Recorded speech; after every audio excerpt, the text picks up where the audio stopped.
दुनिया का सबसे बड़ा सीरियल किलिंग शायद कभी पकड़ा नहीं जाता अगर वह कंप्यूटर चलाने में थोड़ा होशियार होता, इंटेलिजेंट। सोचिए, एक ऐसा इंसान सीरियल किलिंग कर रहा था जो अपने ही शिकारी का दोस्त था, शहर का जाना माना डॉक्टर भी था और लोगों का भरोसा जीत चुका था। यह हैरान करने वाली कहानी है डॉक्टर हेराल्ड शिपमैन की, जिसने अपने क्लिनिक का इस्तेमाल लोगों की जान बचाने के बजाय जान लेने के लिए किया था। इंग्लैंड के हाइड नाम के एक छोटे से टाउन शहर में, जहां सिर्फ 30,000 लोग रहते थे, बसते थे, डॉक्टर हेराल्ड शिपमैन 23 सालों तक लोगों को मारता रहा। 23 साल मतलब समझते हो इतना लंबा समय, और किसी को उस पर शक भी नहीं हुआ। उसने 250 से ज्यादा लोगों की जान ली थी।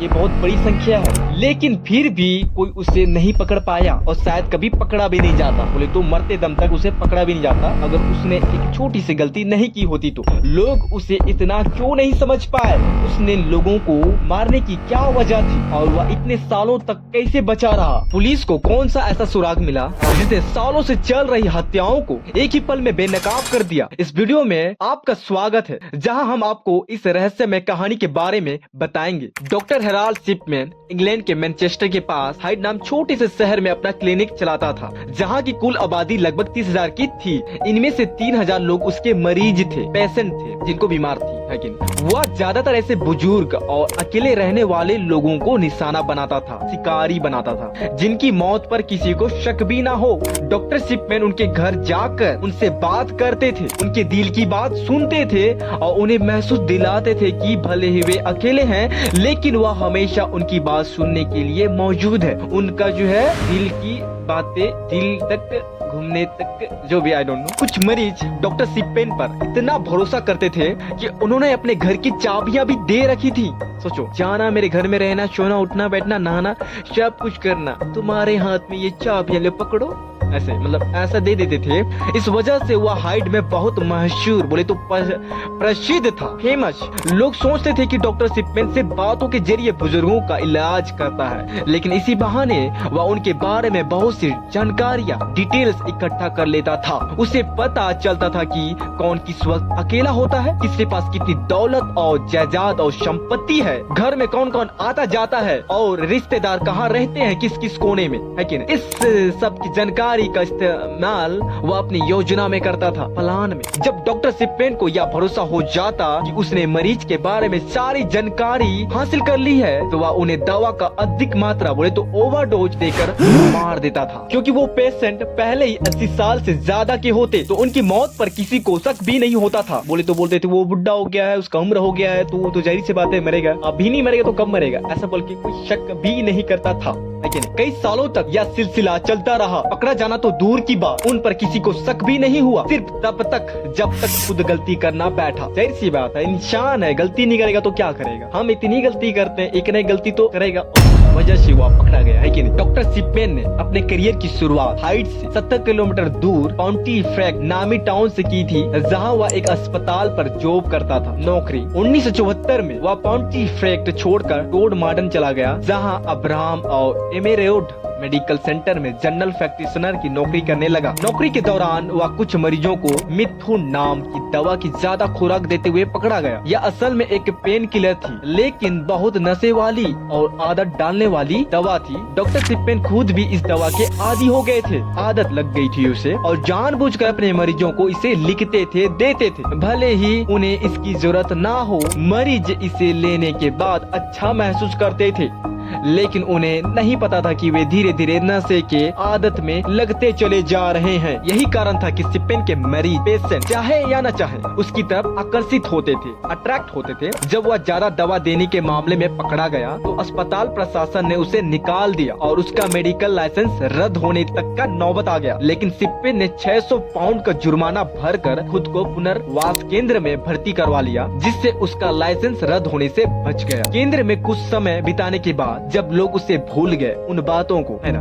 तो वह 1977 में हाइड शहर आ गया, जहां वह टोनी ब्रुक मेडिकल सेंटर में फिर से जनरल प्रैक्टिशनर जीपी के रूप में काम करने लगा। 1980 तक वह उसी पद पर काम करता रहा। इस दौरान उसे ना तो नशा छोड़ा और ना ही बुजुर्ग मरीजों की हत्या करना। लेकिन 1993 के बाद इन हत्याओं की संख्या बढ़ गई। 1, 2, 3, 4, 20, 30, 40, 50, 100, 200 ऐसे करके बढ़ गई। जब उसने हाइट में अपनी खुद की क्लिनिक खोली और शहर में एक अच्छी शाख बना ली, बोली तो धाक जमा लिया, अगले कई सालों तक यह सब चलता रहा और किसी को भी डॉक्टर की इन हरकतों पर शक नहीं हुआ। मार्च 1998 में डॉक्टर लिंडा रेनॉल्ड, जो सिपमेन के क्लिनिक के सामने वाले ब्रोक सर्जरी अस्पताल में काम करते थे, ने सिपमेन के मरीज के मौत की संख्या पर गौर किया और चिंता जताई। उन्होंने देखा कि सिपमेन जो सिर्फ एक छोटी सी क्लिनिक चला रहा है, उसके 16 मरीज पिछले 3 महीनों में मर गए। इसके विपरीत ब्रोक सर्जरी अस्पताल, जहां 3 गुना ज्यादा मरीज आते थे, वहां उसी समय में केवल 14 मरीज की मौत हुई थी। इसी अंतर ने शक पैदा किया और जब यह जानकारी मिली कि सिपमेन के सभी 16 मरीजों को दफनाने के बजाय जला दिया गया, तो शक और बढ़ गया। ध्यान देने वाली बात यह है कि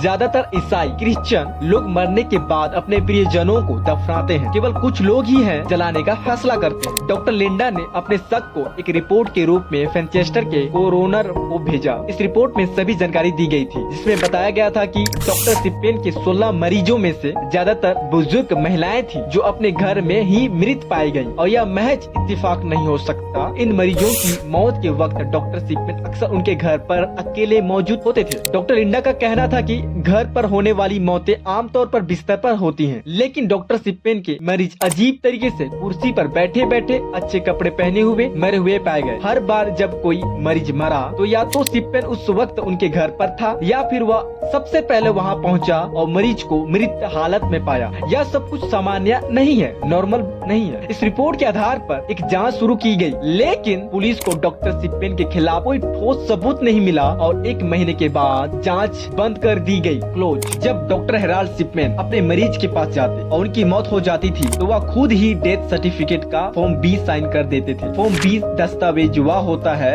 जिसे इलाज करने वाले डॉक्टर को मरीज की मौत का कारण लिखकर साइन करना पड़ता है। समस्या यह थी कि फॉर्म सी, जिसे एक दूसरे डॉक्टर को साइन करना होता था, अक्सर सिपमेन के दोस्त या ऐसे डॉक्टर से साइन करवाया जाता था जो उस पर शक नहीं कर सकते थे। इस तरह वह अपने मरीजों की मौत के सर्टिफिकेट पर गलत जानकारी देकर उन्हें आराम से जलाने के लिए भेज देता था और किसी को शक नहीं होता था। इस प्रक्रिया की वजह से कई मौतों की जांच नहीं हो पाई और सिपमेन अपनी हत्याओं को आसानी से छुपाने में कामयाब रहा। जांच बंद होने के बाद सिपमेन ने 3 और लोगों की हत्या कर दी, लेकिन पकड़े जाने के समय अब करीब था, दूर नहीं था। सिपमेन का आखिरी शिकार हाइट की पूर्व मेयर 81 साल की कैथरीन ग्रेंडी थी, जो 24 जून 1998 को अपने घर में मरी हुई पाई गई। सिपमेन आखिरी शख्स था जिसने कैथरीन को जिंदा देखा था। उसने बाद में कैथरीन की मौत का सर्टिफिकेट साइन किया और मौत की वजह बुढ़ापा बताया। कैथरीन की बेटी एंजेला हुड्रूप, जो खुद एक वकील थी, वो अपनी माँ की मौत पर शक तब हुआ जब उन्हें अपनी माँ की एक वसीयत मिली, जिसमें लिखा था कि कैथरीन ने अपना घर डॉक्टर सिपमेन के नाम कर दिया था। डॉक्टर सिपमेन कैथरीन ग्रेंडी के परिवार के काफी करीब थे, इसलिए वसीयत में उनका नाम आना बहुत अजीब नहीं लगा। चौंकाने वाला बात नहीं था या शक करने वाला बात तो बिल्कुल भी नहीं था। लेकिन एंजेला को शक इस बात पर हुआ कि उनकी माँ के पास 2 घर थे, जबकि वसीयत में सिर्फ एक घर का ही जिक्र किया गया था। यही बात एंजेला को शक करने पर मजबूर कर दिया। इससे यह साफ हो गया कि वसीयत किसी ऐसे व्यक्ति ने लिखी थी जिसे दूसरे के घर के बारे में जानकारी नहीं थी, और वह व्यक्ति डॉक्टर सिपमेन ही था। एंजेला ने पुलिस को सूचना दी, जिससे दोबारा जांच शुरू की गई। कैथरीन ग्रेंडी की बॉडी को कब्र से निकाला गया और पोस्टमार्टम के लिए भेजा गया। जांच में पता चला कि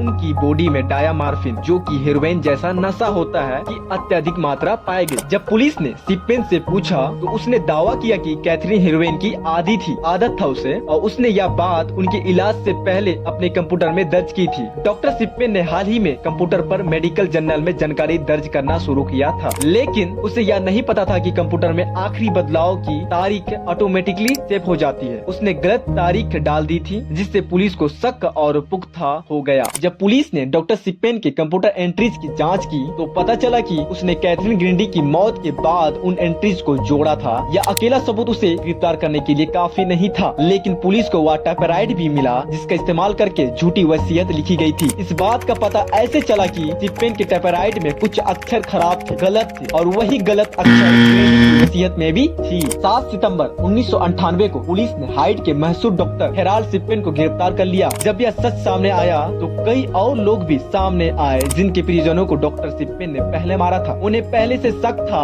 लेकिन वे एक प्रतिष्ठित डॉक्टर के खिलाफ बोलने की हिम्मत नहीं कर पाए। पुलिस ने 15 अन्य मरीजों की जांच की जो हाल ही में सिप्पेन के हाथों मरे थे। इन सभी मामलों में एक पैटर्न देखा गया। सिप्पेन अपने मरीज को डायामार्फिन का घातक डोज देता, उनके डेथ सर्टिफिकेट पर खुद साइन करता और मौत की वजह बुढ़ापा लिखता। सिप्पेन उन्हें जलाने की सलाह भी देता ताकि सबूत नष्ट हो जाए। जांच के दौरान सिप्पेन के द्वारा मारे गए सभी मरीजों के मामलों की फिर से समीक्षा की गई, छानबीन की गई, मतलब खोजबीन की गई। जांच टीम ने उन सभी दस्तावेजों, डेथ सर्टिफिकेट और मेडिकल रिकॉर्ड्स की जांच की जो सिप्पेन ने खुद संभाले थे। इसके अलावा उन परिवारों से भी बातचीत की गई जिनके रिश्तेदार सिप्पेन के मरीज थे, पेशेंट थे। कुछ शवों को फिर से निकाला गया और उनका फॉरेंसिक पोस्टमार्टम किया गया। इस गहन जांच के बाद पता चला कि सिप्पेन ने 1975 से पकड़े जाने तक कुल 218 मरीजों की हत्या की थी। 218 लोगों की हत्या। यह संख्या 218 पक्की मानी गई है, लेकिन कई मामलों में सबूतों की कमी की वजह से कुछ हत्याओं की पुष्टि नहीं हो पाई है। इसका मतलब और हो सकता है। ऐसा माना जाता है कि डॉक्टर सिप्पेन ने 260 लोगों की हत्या की होगी, लेकिन कुछ मामलों में सबूतों की कमी के कारण यह संख्या निश्चित नहीं हो सकी है। अदालत ने 15 मौतों के लिए डॉक्टर सिप्पेन को 15 बार उम्र कैद की सजा सुनाई है, जिससे वह जीवन भर जेल में रहेगा। बोले तो जब तक जीवित है तब तक, पूरे मृत्यु तक वहीं पे रहेगा। लेकिन 2004 में उसने जेल की सलाखों से अपनी बेडशीट, बोले तो जिसमें वो सोता था, उसे गले में बांधकर फांसी लगा ली और आत्महत्या कर ली। उसकी मौत के बाद जेल में उसके एक साथी ने दावा किया कि सिप्पेन ने उससे कहा था कि उसने असल में 218 या 260 नहीं बल्कि 508 लोगों की हत्या की है।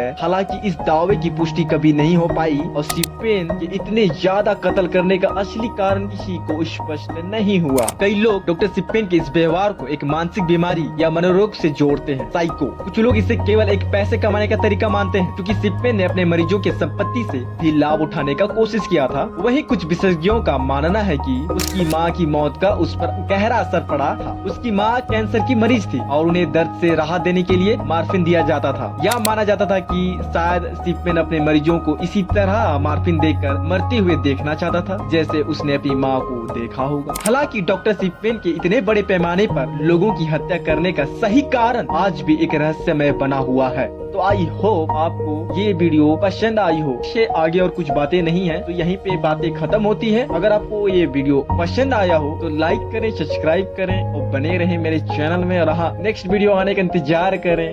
धन्यवाद।